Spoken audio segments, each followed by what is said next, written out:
9. Pak Idris, siapa tu berdua tu? Setahu saya Inka itu sudah pernah menikah terlebih dahulu. Karena apa suaminya meninggal dunia, dia dikarenakan seorang anak yang bernama Abid tadi. Dan saat ini juga sudah dikitankan. Pertama Abid sudah dikitankan, yang kedua putra Alpian Saputra juga sudah dikitankan. Untuk menyampaikan kepada semua tetangga yang ada di Lotus Residen ini, diundanglah.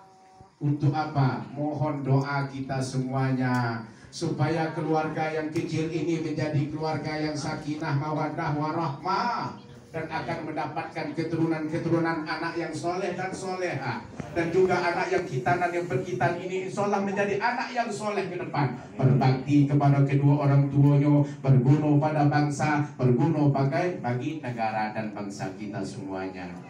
Itulah niatkan hajat Pak Idris mengundang kita semuanya. Kenapa? Nikah ini adalah sunnahku, kata Rasulullah.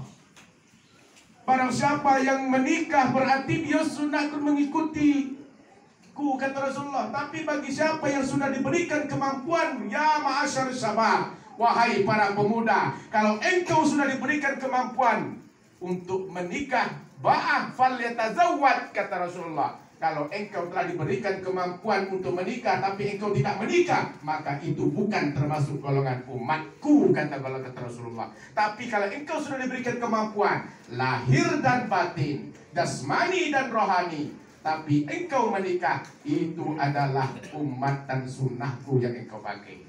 Alhamdulillah, Dedi telah diberikan kemampuan, untuk menikah, maka pegang satu Inka. Umamah bin Al-Harith itu pernah berpesan di suatu kota, itu di kota Yaman, ada seorang raja. Raja itu bernama Al-Harith bin Amru Al-Kindi. Kata si raja, di suatu kampung negeri Yaman itu ada seorang wanita yang sangat cantik dan putih seperti cermin, dan rambutnya sangat panjang terurai. Kata raja itu, wahai Asyam, coba engkau selidiki sebagai mak comblang itu. Coba datang ke Yaman itu, kamu tengok mana Yonian apa tidak itu ada wanita cantik di kampung Yaman tersebut. Setelah Asyam itu menyelidiki wanita cantik itu, rupanya iyo Adonian. Bapaknya namanya Auf Al-Kindi namanya. Setelah dilihat, betul Auf Al-Kindi ini memiliki seorang putri yang sangat cantik, putih, rambut panjang, dan juga terurai. Dilaporkanlah Asyam ini kepada si raja.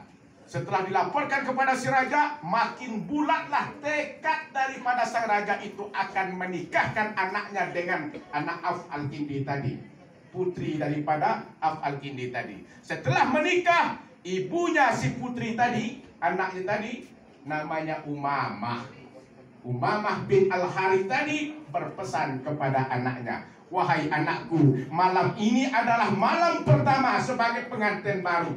Ingat pesan ibu, satu pesan bunda, satu, jadilah engkau bersama suamimu menjadi sifat orang yang qanaah.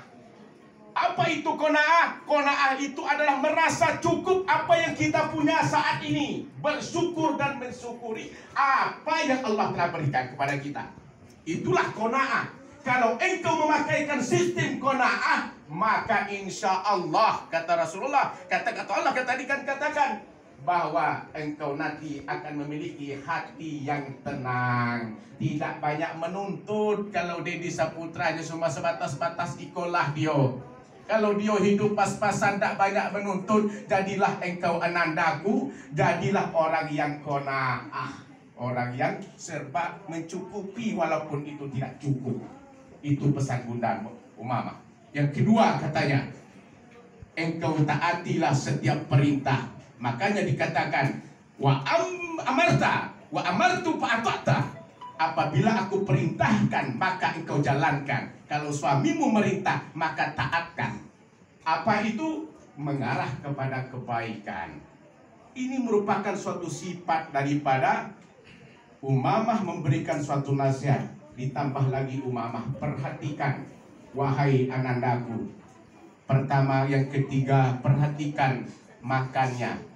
Perhatikan juga tidurnya. Perhatikan tidur si suami, perhatikan makannya si suami. Kalau makan si suami itu tidak makan, pasti dia akan marah.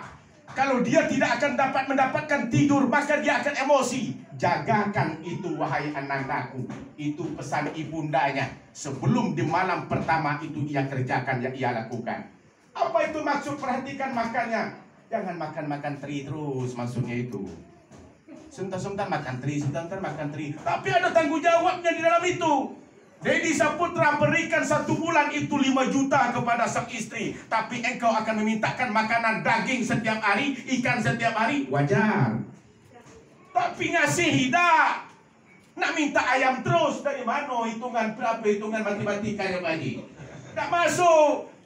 Ngasih apa nafkah tidak, ngasih duit tidak, ngasih belanja tidak, mau minta makan yang enak, dari mana rumusnya?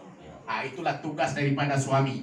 Yang pertama adalah sandang, pangan, papan. Siapkan sandangnya. Sandang itu apa? Pakaian. Pakaian itu perlu harus dia ganti-ganti terus. Kalau nak minta istri kita bersolek bagus, gantikan pakaiannya. Kenapa? Kunna libasul lakum wa antum libasul lahunna, kata Allah. Inilah pakaian nikah, ini adalah pakaian kita ini untuk menutupi aurat kita ini. Laki-laki ini menutupin aurat perempuan, perempuan menutupin aurat laki-laki. Itulah tujuan daripada nikah. Terus apa lagi? Papan. Papan itu tempat tinggal. Kalau sudah berkeluarga, mulai guyur-guyur untuk menabung, mempersiapkan rumah. Walaupun itu kredit, walaupun itu kontrak, yang penting tinggal berdua. Walaupun makan di atas alas koran, tidak masalah. Yang penting kita bisa berdiri sendiri. Yang ketiga, pangan. Pangan itu apa itu? Makanan, ya? Makan, sayur, semuanya yang harus kita siapkan. Itu kewajiban, keharusan sebagai suami yang bertanggung jawab kepada istrinya. Itulah nasihat Umamah tadi.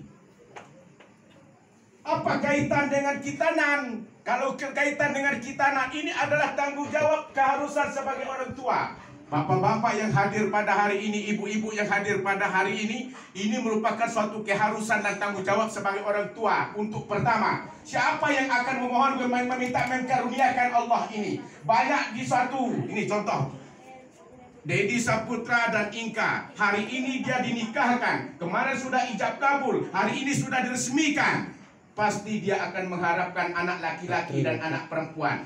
Mengharapkan karunia Allah, titipan Allah dan aman Allah, itu pasti dia harapkan. Tapi dia berniat, saya akan mendapatkan, ya Allah, saya berdoa supaya saya mendapatkan anak yang soleha, yaitu anak yang wanita.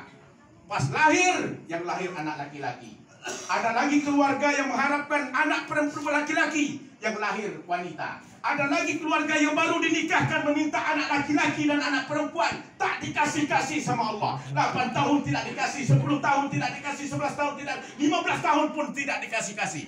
Ada lagi berapa keluarga itu memohon kepada Allah, itu dikasih anak laki-laki, dikasih anak perempuan, semuanya dikasih. Tapi orang tuanya yang mensia-siakan anak-anaknya, tidak dijaganya sebaik mungkin anak-anak yang dititipkan oleh Allah Subhanahu wa taala.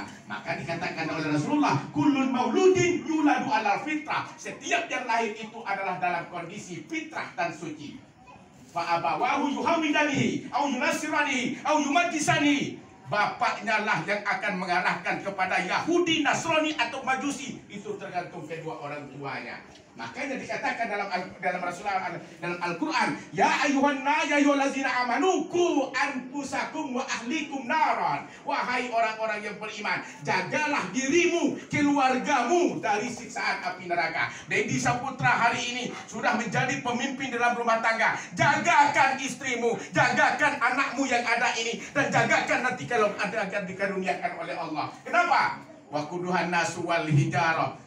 Di dalam api neraka itu banyak manusia dan batu-batu yang ada di dalamnya. supaya kita tidak masuk ke dalam neraka itu dengan batu dan manusia, maka jagakan keluarga kita dengan apa? Dengan menanamkan anak-anak kita, yaitu nilai tauhid, akhlak, akidah kita kepada Allah Subhanahu wa taala. Tergantung daripada tauhid, akidah, akhlak yang harus kita tanamkan kepada anak-anak. Dan saat ini kita telah berlangsung dengan tujuan adalah doa selamat. Kita berdoakan supaya anak ini telah dijadikan, ditauhidkan dan menjadikan akidah, akhlak yang bisa kepada Allah Subhanahu wa taala.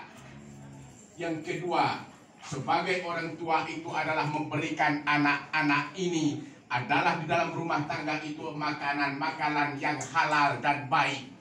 Orang tua harus memberikan makanan-makanan yang halal dan thayyiban, yang baik, supaya anak kita itu berkah dalam hidupnya. Itulah cerita daripada Abu Dujannah. Abu Dujannah itu adalah orang yang miskin dari segi harta, orang yang tidak memiliki pakaian yang banyak dan baik, orang yang tidak memiliki harta yang banyak dan yang banyak yang kuat. Tapi Abu Dujannah itu adalah orang yang taat kepada Allah, orang yang taat kepada Rasulullah Sallallahu Alaihi Wasallam, orang yang selalu menjalankan apa yang diperintahkan oleh Allah.